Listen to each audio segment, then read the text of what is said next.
कश्मीर धरती का स्वर्ग, एक जन्नत। लेकिन ऐसा क्या है कि लोग 2 बार सोचते हैं यहाँ आने से पहले। इस वीडियो में हम कश्मीर के कुछ मोस्ट पॉपुलर प्लेसेस को विजिट करेंगे, ट्रांसपोर्टेशन, होटल्स, फूड्स के एक्सपेंसेस के बारे में भी डिस्कस करेंगे और कुछ स्कैम्स के बारे में भी बात करेंगे। एक गारंटी मैं आपको जरूर दूंगा, अगर आप ये वीडियो कंप्लीट देख लोगे तो आप अपनी कश्मीर की ट्रिप बहुत ही बेहतर तरीके से प्लान कर पाओगे।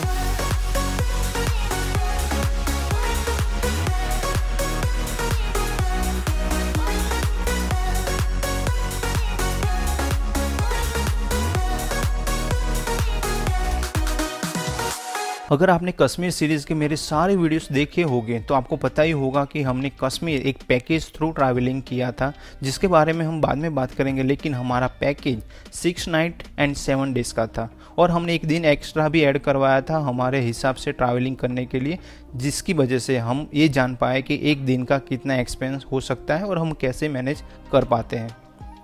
तो चलिए इस खूबसूरत जर्नी की शुरुआत करते हैं।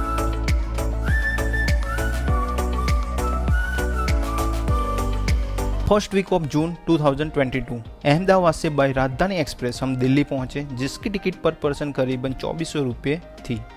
दिल्ली से मेट्रो थ्रू एयरपोर्ट टर्मिनल 3 पहुंचे, जिसकी टिकट 60 रुपीज़ थी। दिल्ली से 4 बजे हमारी एयर एशिया की फ़्लाइट थी, जिसने हमें 1.5 घंटे में श्रीनगर एयरपोर्ट पहुंचा दिया था। फ़्लाइट की टिकट करीबन 5500 रुपीज़ के आसपास थी। अगर आप दिल्ली से श्रीनगर बाय ट्रेन जाना चाहते हो तो आपको दिल्ली से पहले जम्मू तवी और वहां से बनिहाल जाना पड़ेगा और बाद में आप पब्लिक प्राइवेट ट्रांसपोर्ट यूज़ करके श्रीनगर पहुंच सकते हो। दिल्ली से श्रीनगर की बस भी एवरीडे चलती है, जिसका चार्ज ऑलमोस्ट 2000 या 2200 रुपये के आसपास होता है, जिसमें 20 घंटे का टाइम लग सकता है। श्रीनगर में डल लेक के आसपास बहुत सारी होटल्स अवेलेबल है, जिसमें अच्छी होटल आपको 2000 या 2500 के आसपास ज़रूर मिल जाएगी। लेकिन अगर आप JKTDC through online hotel booking करवाओगे तो उसमें आपको 1800 रुपये से प्राइस रेंज स्टार्ट होती है, जिसकी लिंक मैंने वीडियो के डिस्क्रिप्शन में दे दी है। मेरा सुझाव है कि अगर आप 1-2 महीने पहले कश्मीर ट्रिप प्लान कर रहे हो तो JKTDC सबसे बेस्ट ऑप्शन है, क्योंकि उसकी प्राइस हर सीज़न में सेम ही रहती है। 4 जून शाम के टाइम पे हम श्रीनगर पहुंच चुके थे। डल लेक के घाट नंबर 6 के सामने हमारी होटल सनशाइन, जो हमारे पैकेज के अकॉर्डिंग अच्छी नहीं थी, हमें रूम की क्वालिटी बिल्कुल पसंद नहीं आई। बाद में डिनर के लिए हमें दूसरी होटल जाना पड़ता था, जो बहुत ही बड़ा सदमा था हमारे लिए। लेकिन ये तो होना ही था, हमने अजय मोदी का जो पैकेज बुक करवाया था वहाँ पर भी थोड़े बहुत प्रॉब्लम हुए, लेकिन वो सब मैं यहाँ बात नहीं करना चाहता, क्योंकि इतनी खूबसूरत जगह पर हम अच्छी बात करते हुए कश्मीर की कश्मीरियत को एंजॉय करेंगे। नेक्स्ट डे 5 जून को हम ब्रेकफास्ट करने के बाद गुलमर्ग जाने के लिए निकल चुके थे। कैब का अरेंजमेंट हमारे पैकेज थ्रू ही था, ऐसे भी फैमिली के साथ ट्रैवल कर रहे थे और ज़्यादा स्ट्रगल ना करना पड़े, इसीलिए हमने पैकेज बुक करवाया था। श्रीनगर से गुलमर्ग का डिस्टेंस करीबन 50 किलोमीटर है, जिसमें 1.5 घंटे जितना टाइम लग सकता है। गुलमर्ग जाते हुए रास्ते में टंगमर्ग से पहले 5 मिनट का हमने ब्रेक लिया फोटोग्राफी के लिए, और यहाँ से हमने कुछ बहुत ही खूबसूरत नज़ारे को एंजॉय किया। टंगमर्ग में आपको स्नो एक्टिविटी के इक्विपमेंट लेने के लिए फोर्स किया जाएगा, जैसे कि gun, shoes, jacket etcetera.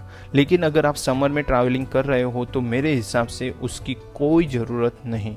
Gulmarg में टैक्सी स्टैंड पर आपको छोड़ा जाएगा, वहाँ से सिर्फ 10 से 15 मिनट का वॉकिंग डिस्टेंस है गोंडोला के लिए। अगर आप हॉर्स राइड थ्रू फेस 1 जाना चाहते हो तो आपको बहुत सारी बार्गेनिंग करनी पड़ेगी।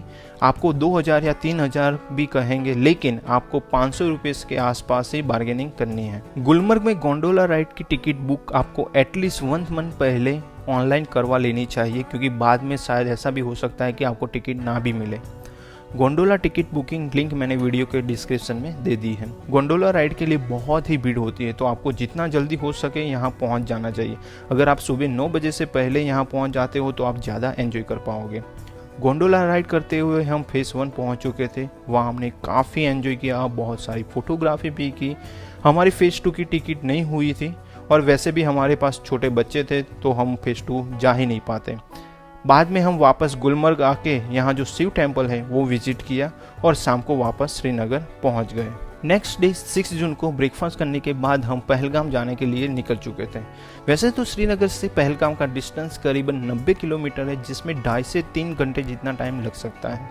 रास्ते में हमने केसर और ड्राई फ्रूट्स की एक शॉप भी विजिट की, एप्पल फार्म भी विजिट किया और दोपहर तक पहलगाम में जो हमारी होटल थी गुड लक, वहाँ पहुँच चुके थे। वहाँ लंच किया, लेकिन यहाँ पर भी खाना खाने के लिए हमें दूसरी होटल जाना पड़ता था। सच में बहुत ही बेकार पैकेज था हमारा। और बाद में बाइसरन वैली जाने के लिए हम आगे बढ़े। बाइसरन वैली आप हॉर्स राइड करते हुए भी जा सकते हो या ट्रैकिंग करते हुए भी जा सकते हो। हमारे ग्रुप के मेंबर ने पोनी राइड की थी जिसकी प्राइस पर पर्सन 800 रुपीज़ थी, लेकिन वो बहुत ही ज़्यादा थी। आप जरूर नेगोशिएशन करना, 500 के रुपीज़ के आसपास आपको पोनी राइड ज़रूर मिल जाएगी। लेकिन मैं अकेला ट्रैकिंग करते हुए आगे बढ़ा और बहुत सारा एंजॉय करते हुए मिनी स्विट्ज़रलैंड मतलब बाइसरन वैली पहुंच चुका था, जिसमें मुझे करीबन 1 घंटे जितना टाइम लगा था। अगर आप हॉर्स राइड करके बाइसरन वैली आओगे तो आपको सिर्फ 1 घंटे जितना टाइम ही स्पेंड करने को मिलेगा, लेकिन आप ट्रैकिंग करके आओगे तो आप अनलिमिटेड टाइम स्पेंड कर सकते हो। तो आप जब पोनी राइड करो तो ये बात ज़रूर क्लैरिफाई कर लेना कि आपको बाइसरन वैली में कितना टाइम स्पेंड करने को मिलेगा।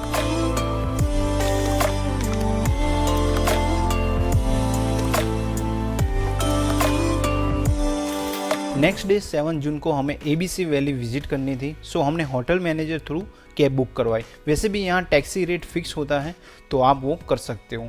तो सबसे पहले हम पहुँच गए बेताब वैली, जहाँ एंट्री टिकट पर पर्सन 100 रुपीज़ है। बेताब वैली सच में बहुत ही खूबसूरत जगह है। बेताब वैली पहले हाजन वैली या हागन वैली के नाम से जानी जाती थी, लेकिन जब सनी देओल और अमृता सिंह की मूवी बेताब के बाद लोग इसे बेताब वैली के नाम से जानने लगे। यहाँ करीबन 1 घंटे जितना टाइम स्पेंड करने के बाद हम आगे बढ़े चंदनवाड़ी की ओर। चंदनवाड़ी पवित्र अमरनाथ धाम यात्रा के लिए बेस कैम्प है और यहाँ से अमरनाथ केव का डिस्टेंस करीबन 32 किलोमीटर है। यहाँ पर एक ग्लेशियर है जो टूरिस्ट विजिट करने आते हैं। अगर आप इस जगह के बारे में और भी कुछ जानना चाहते हो तो मेरे कश्मीर सीरीज देख सकते हो। लास्ट में हमने विजिट किया आरू वैली। वैसे तो यहाँ बहुत सारे प्लेसेस है विजिट करने के लिए, लेकिन जिस टैक्सी में हम आए थे उसमें 1 घंटे का टाइम लिमिट था। तो मेरे हिसाब से अगर आप पूरे दिन का टैक्सी बुक करवाओगे तो आपको अच्छा रहेगा और सारे प्लेसेस आप बहुत ही आसानी से अच्छी तरह से विजिट कर पाओगे। सच कहूँ तो आरू वैली आपके दिल जीत लेगी, एक ऐसी खूबसूरत जगह है।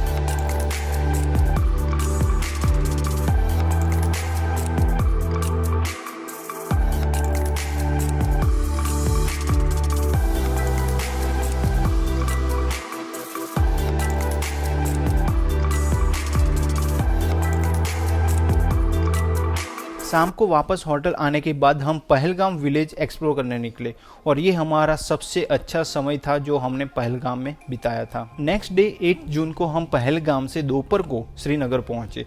अब अजय मोदी के पैकेज का सबसे बड़ा प्रॉब्लम ये था कि इस दिन हमारी हाउस बोट तो बुक थी ही, लेकिन अगर हम लंच करने के लिए हाउस बोट जाए तो वापस श्रीनगर साइट सीइंग करने के लिए वापस नहीं आ सकते थे। तो हमें लंच बाहर करना पड़ा और बाद में हमने साइट सीइंग किया, जहाँ पे पहले हम शंकराचार्य टेम्पल विजिट किया, जहाँ से आप महादेव जी के दर्शन करने के बाद पूरे श्रीनगर का बहुत ही खूबसूरत नज़ारा देख सकते हो।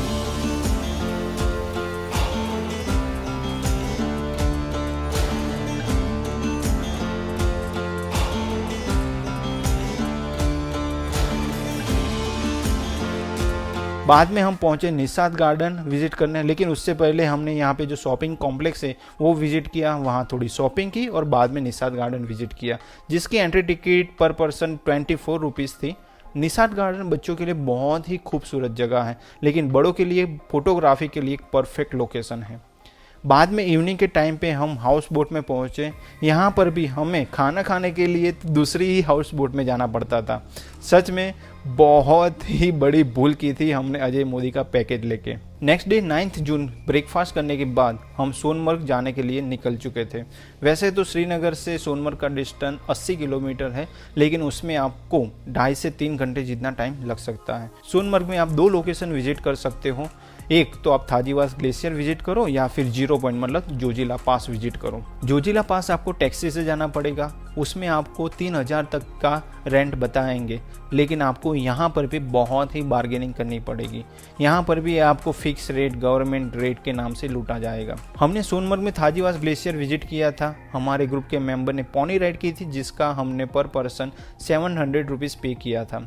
मैं अकेला ट्रैकिंग करते हुए सिर्फ 1 घंटे में थाजीवास ग्लेशियर पहुँच चुका था। सोनमर्ग में अगर आपके पास समय हो और आप ट्रैकिंग करने के लिए कैपेबल हो तो आपको चलते हुए ही जाना चाहिए। आपके रास्ते में इतने सारे खूबसूरत नज़ारे आएंगे कि आप वही देख के खुश हो जाओगे। तो वहाँ पे ट्रैकिंग ज़रूर करना।